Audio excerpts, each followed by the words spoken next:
The date of today is an important date. And the reason that's important is just yesterday at Davos, Switzerland, the IMF stood up and said the world economy is hitting into the worst economic headwinds since World War II, the worst. And that's why it could be bad news, but depending on how you look at it, it could be very good news. This is about as macro an environment as I've ever seen. And I think most people's read on it is probably wrong right now. I'm going to take you through a history lesson, Good. And then we'll get to today. That's and macro. I'll tell you why I'm concerned. Yeah. So why World War II?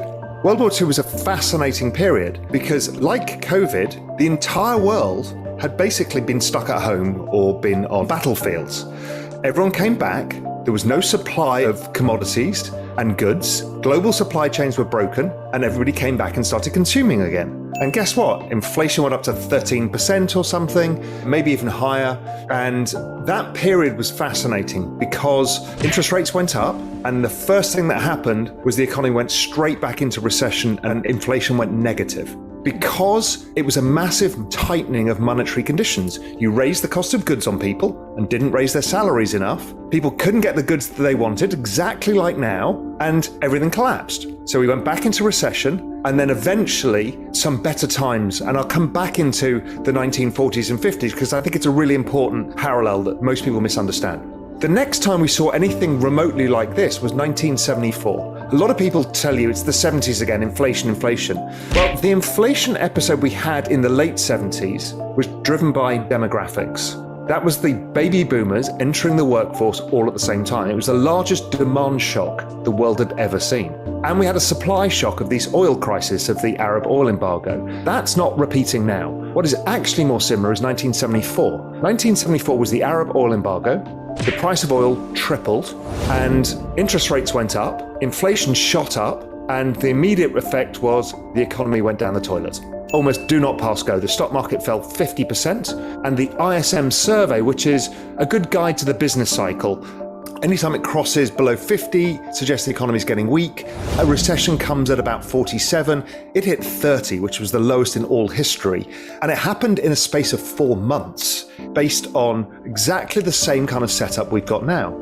So you're saying that the 70s are now pretty close? Yes, and inflation fell in 1974 afterwards. People are still thinking inflation goes on forever. It did not, and it did not in the 1940s either. Then the next one up is 1984. We saw an issue where global trade, there was a huge amount of trade disputes.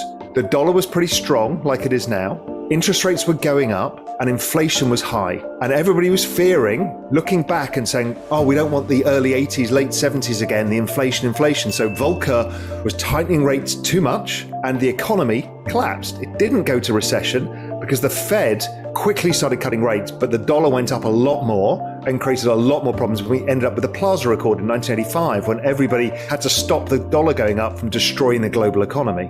So then the next time we see something similar was 2008. If you remember, the oil price was at $147. Inflation was 6%. The Fed had been cutting into that because the economy was imploding. 2018, exactly the same. Oil prices high, inflation high, the Fed were hiking rates, trying to tighten the balance sheet, and what happened is the economy rolled over really quickly again. Okay, so what's going on here? Why does this phenomena keep happening? Everyone extrapolates inflation out forever. What actually happens is that consumption falls because we've tightened monetary conditions. So tightening monetary conditions to ordinary people means the cost of your mortgage has gone up at the fastest pace in history. Over a 1-year period, mortgage rates have never risen this fast. So any money you borrowed has suddenly got much more expensive. Your wages haven't kept up with the cost of just basic services like food. So you're actually feeling poorer. So you can't consume as much and you start not consuming other things. People overextended on housing because they rushed into housing in 2020 and 2021 and the rates have gone up for them. Also, just the rise in things like the cost of oil has meant that, gas prices, all of this stuff, and then the rise in the dollar, which is a monetary tightening. All of these things get together would suggest that the ISM is going back to 30, which is as it was in 1974, which is a terrifying fall. And it's suggesting that if we're not careful, we could have a very sharp nasty recession, meaning kind of a negative 5% GDP recession. It might be short, depending what the Fed does, and we'll come on to that in a bit. So we've got the setup that we've seen many times in the past. We've got the forward-looking indicators, this monetary tightening, suggesting we've got some real pain to come. Then the anecdotal evidence, we're seeing all the tech companies who were bulletproof laying off staff and giving earnings warnings because everybody can't raise prices enough, so their margins are falling and people have overextended. Amazon said, we've hired too many people. They're one of the biggest employers in the United States. Okay, this is not good. But the answer to higher prices is higher prices. And that's what's happened. And everybody's looking around themselves saying, well, what's going to break? When stuff like this happens, the market goes down, something's going to break. We're looking, what bank is it? What hedge fund is it? The actual answer is, it's the economy. The economy has just broken. And the Fed are going to have to pivot.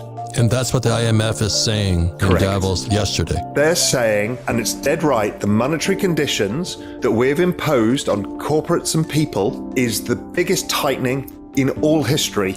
We've also got China slowing down very fast because the lockdowns, but also they've been in recession, and Europe with a war and having to deal with this energy transition. So we've got no leg of global growth here. Oh. Now, the question is, how bad does this get? Let's talk some scenarios. When people use the word recession, that means 2 back-to-back quarters of negative growth. That's the technical definition of a recession. To you and me, I think it means a loss of jobs and a loss in your net worth because it's the falling of asset prices that comes with a recession.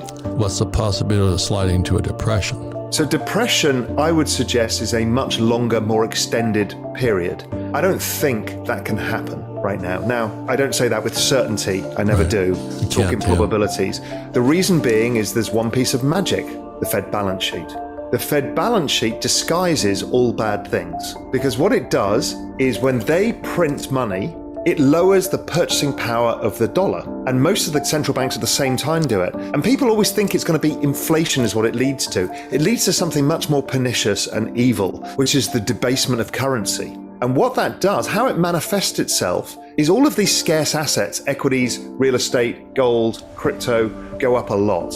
But all they're doing is reflecting the devaluation of the fiat currency itself. So that optically can change everything because suddenly all of these things go up, everybody feels okay, and it changes the outcome. People are still worse off generally, but it's a trick. And so I think that trick gets played again pretty soon. This time I think the trick gets played in a different way, which was the other genie that came out of the bottle in 2020, which the Europeans are doing now, some states in the US are doing, Japan is doing, India is doing, which is direct transfer payments to individuals. When I heard you talking about that, Raul, I thought you went to the dark side, man.